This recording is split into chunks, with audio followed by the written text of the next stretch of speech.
اللہ کے نام سے شروع کرتا ہوں جو بڑا مہربان نہایت رحم والا ہے۔ آج کا ہمارا موضوع ہے حضرت ادریس علیہ السلام کا واقعہ۔ پیارے دوستو، عبرانی زبان میں ان کا نام اخنوس ہے۔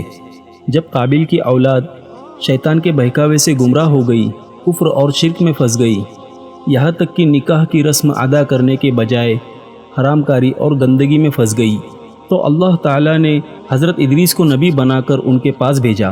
حضرت ادریس نے اپنی قوم کو اللہ کے دین کا پیغام پہنچانا شروع کیا۔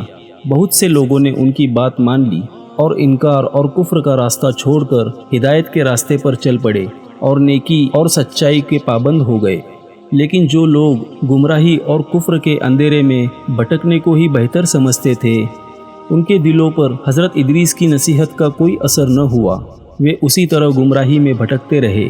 حضرت ادریس لوگوں سے کہتے، ایک خدا کو مانو اور اسی کی عبادت کرو، اسی کے حکموں پر چلو۔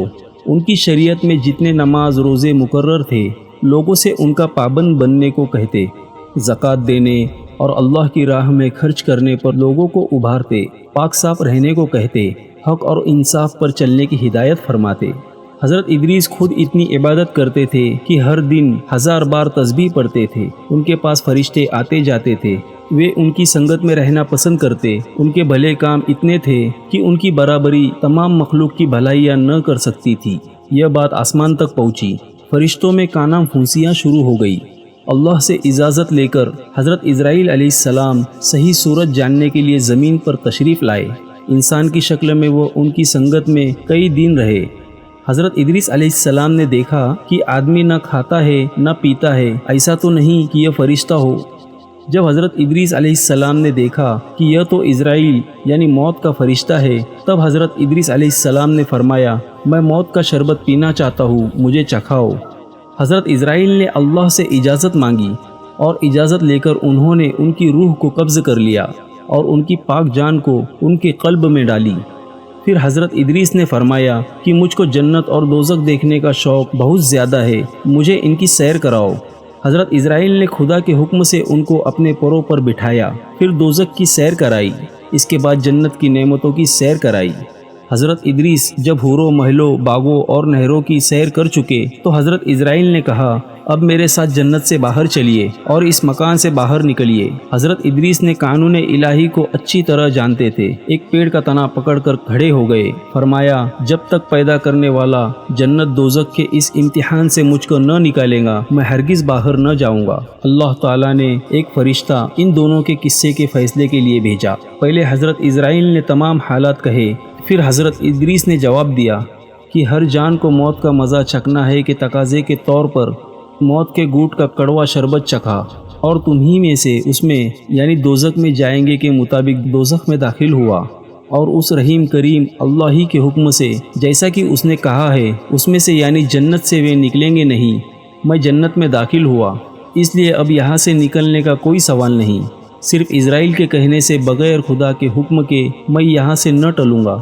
اسی وقت غیب سے آواز آئی، یعنی میرے ہی حکم سے داخل ہوا اور میرے ہی حکم سے یہ کام کیا، اس لیے حق اسی کی طرف ہے۔ کعب احبار سے روایت ہے کہ اس آیت سے مراد کہ رفعناہ مکانا علیہ، ہم نے اسے بلند جگہ اٹھایا، حضرت ادریس علیہ السلام ہی ہے۔ اس کے بعد حضرت ادریس علیہ السلام جنت سے باہر آئے اور چھٹے آسمان میں فرشتوں کے ساتھ عبادت میں لگ گئے، اور جب تک خدا کا ارادہ ہے وہاں موجود ہے۔ حضرت ادریس بہت خوبصورت تھے، گہوا رنگ تھا، مناسب قد تھا، وہ زیادہ تر خاموش رہتے، چلتے وقت نظر قدموں ہی پر رہتی۔ حضرت ادریس نے فرمایا، 3 نیکیاں اہم ہے، غصے کے وقت نرمی، تنگی میں صدقہ کرنا، قابو پانے پر معاف کرنا۔ فرمایا، عقل مند آدمی وہ ہے کہ 3 آدمیوں سے ہلکا پن نہ کرے، ایک تو بادشاہوں سے، دوسرے عالموں سے، تیسرے دوستوں سے، اس لیے کہ بادشاہوں کی گستاخی میٹھے عیش کی کڑواہٹ جیسی ہے، عالموں کو حقیر سمجھنے سے دین کا نقصان ہے، اور دوستوں کا ہلکا پن بے مروتی ہے اور نفرت کرنے کی چیز ہے۔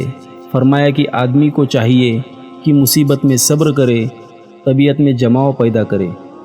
دوستو، امید کرتا ہوں یہ ویڈیو آپ لوگوں کو پسند آئی ہوں گی۔ اگر یہ ویڈیو آپ لوگوں کو پسند آئی ہو تو اس ویڈیو کو لائک کریں اور زیادہ سے زیادہ شیئر کریں، اور آپ ہمارے اس چینل میں نئے ہیں تو ہمارے اس چینل کو سبسکرائب ضرور کریں۔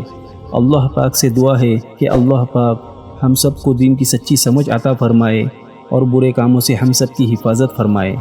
آمین یا رب العالمین۔